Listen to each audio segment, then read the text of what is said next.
Depuis la nuit des temps, le foyer est synonyme de sécurité, de chaleur et de réconfort. Mais que se passe-t-il lorsque ce sanctuaire se transforme en un théâtre d'événements inexplicables, un lieu où le rationnel cède la place à l'inexplicable? On raconte que certaines maisons, imprégnées de souffrances, de tragédies ou d'événements mystérieux, conservent une empreinte énergétique, une sorte de mémoire spectrale qui se manifeste de différentes manières. Des bruits étranges aux apparitions fantomatiques, en passant par les objets qui se déplacent seuls, les phénomènes rapportés sont aussi variés qu'effrayants. Aujourd'hui, nous allons plonger dans l'iceberg des maisons hantées, un voyage au cœur des ténèbres domestiques, où chaque niveau révèle des histoires plus glaçantes les unes que les autres. Accrochez-vous, car ce voyage risque de vous faire remettre en question votre perception de la réalité. Commençons notre exploration par les récits les plus accessibles, ceux qui se murmurent lors des veillées nocturnes et qui alimentent l'imaginaire collectif. Ces histoires, bien que souvent sujettes à caution, possèdent une force narrative indéniable et nous permettent d'appréhender l'ampleur du phénomène des maisons hantées. Au niveau de la surface de cet iceberg spectral, on trouve les histoires de poltergeists, ces esprits frappeurs qui se manifestent par des perturbations physiques mineures, des portes qui claquent, des objets qui tombent, des lumières qui s'éteignent. Ces phénomènes sont souvent attribués à la présence d'adolescents en proie à des émotions fortes, capables, inconsciemment, de générer une énergie psychique qui se traduit par ces manifestations. L'histoire de la famille Herman dans les années 50 à Seaford, New York, est un exemple typique. Des bouteilles, des vases et d'autres objets se mettaient à voler à travers les pièces, semant la panique et la terreur. Bien que les sceptiques aient avancé l'hypothèse d'une supercherie orchestrée par les enfants, aucun élément n'a jamais permis de prouver cette théorie. Une autre histoire classique est celle du manoir Borley en Angleterre, considérée comme l'une des maisons les plus hantées du pays. Des moines assassinés, une nonne errante, des bruits de pas inexplicables. Les témoignages se sont accumulés pendant des décennies, alimentant la légende de ce lieu maudit. Bien que le manoir ait été détruit par un incendie en 1939, les récits persistent et continuent de fasciner les amateurs de paranormal. Légèrement plus profond dans l'iceberg, nous rencontrons des histoires où l'interaction avec l'entité devient plus directe, plus personnelle. Des sensations de présence, des voix murmurées, des ombres furtives. Le témoin n'est plus seulement spectateur, il devient acteur, involontairement plongé dans un drame dont il ignore les tenants et les aboutissants. C'est le cas de cette jeune femme qui, emménageant dans une vieille maison victorienne, a commencé à entendre des chuchotements dans son dos. Au début, elle pensait qu'il s'agissait de son imagination, du stress lié au déménagement. Mais les chuchotements se sont intensifiés, devenant des mots distincts, des supplications, des avertissements. Terrifiée, elle a fait des recherches sur l'histoire de la maison et a découvert qu'une jeune femme y avait été assassinée il y a plus d'un siècle. Certains pensent que ces phénomènes sont des projections de notre propre psyché, des peurs et des angoisses qui prennent forme et se manifestent dans notre environnement. D'autres y voient la preuve de l'existence d'une réalité parallèle, d'un monde invisible qui coexiste avec le nôtre. Mais ce n'est rien comparé aux histoires que nous allons découvrir au prochain niveau, là où la frontière entre le réel et l'irréel devient floue, voire inexistante. Descendons encore d'un cran dans cet iceberg des horreurs domestiques. Ici, les histoires se font plus rares, plus fragmentaires, mais aussi plus glaçantes. On entre dans le domaine des phénomènes paranormaux avérés, des cas étudiés par des chercheurs, des parapsychologues et des enquêteurs du paranormal. L'Amityville Horror est sans doute l'un des cas les plus célèbres. En 1975, la famille Lutz emménage dans une maison où, un an auparavant, Ronald DeFeo Jr. avait assassiné ses parents et ses 4 frères et sœurs. Dès leur arrivée, ils sont confrontés à des phénomènes étranges, des odeurs nauséabondes, des voix démoniaques, des apparitions terrifiantes. Après seulement 28 jours, ils fuient la maison, persuadés d'être en danger de mort.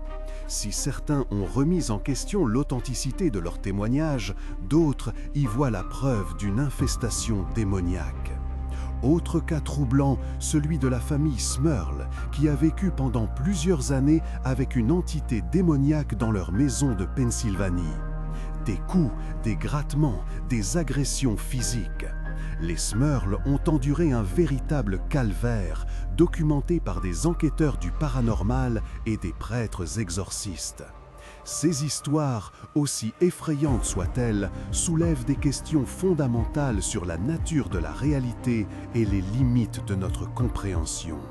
Nous voici maintenant à l'avant-dernier niveau de l'iceberg, là où même les experts les plus chevronnés hésitent à s'aventurer.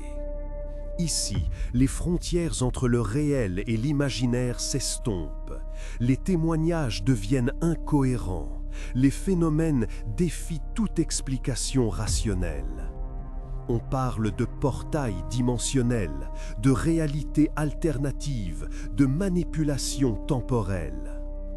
On raconte qu'une famille, vivant dans une maison isolée à la campagne, a commencé à remarquer des changements subtils dans leur environnement. Des objets qui changeaient de place, des meubles qui n'étaient plus tout à fait les mêmes, des paysages qui se transformaient à travers les fenêtres. Peu à peu, ils ont réalisé que leur maison n'était plus tout à fait sur Terre, qu'elle glissait entre les dimensions, les exposant à des réalités inconnues et potentiellement dangereuses. Des témoignages similaires font état de maisons qui apparaissent et disparaissent, de pièces qui n'existaient pas auparavant, de couloirs qui mènent à des mondes étranges et inconnus. Ces récits, souvent considérés comme des élucubrations ou des hallucinations, pourraient-ils être la clé d'une compréhension plus profonde de la nature de l'espace et du temps? Au fond de l'iceberg, là où la lumière ne pénètre jamais, se cachent les histoires les plus sombres, les plus inexplicables, celles qui défient toute tentative de rationalisation. On entre dans le domaine des entités cosmiques, des forces primordiales, des horreurs indicibles. Ces récits, souvent fragmentaires et confus, évoquent des maisons qui ne sont pas simplement hantées, mais qui sont elles-mêmes des entités vivantes, conscientes, capables de manipuler la réalité et d'asservir les occupants. Des maisons qui se nourrissent de la peur, de la souffrance et du désespoir, des prisons infernales où l'âme est condamnée à errer pour l'éternité.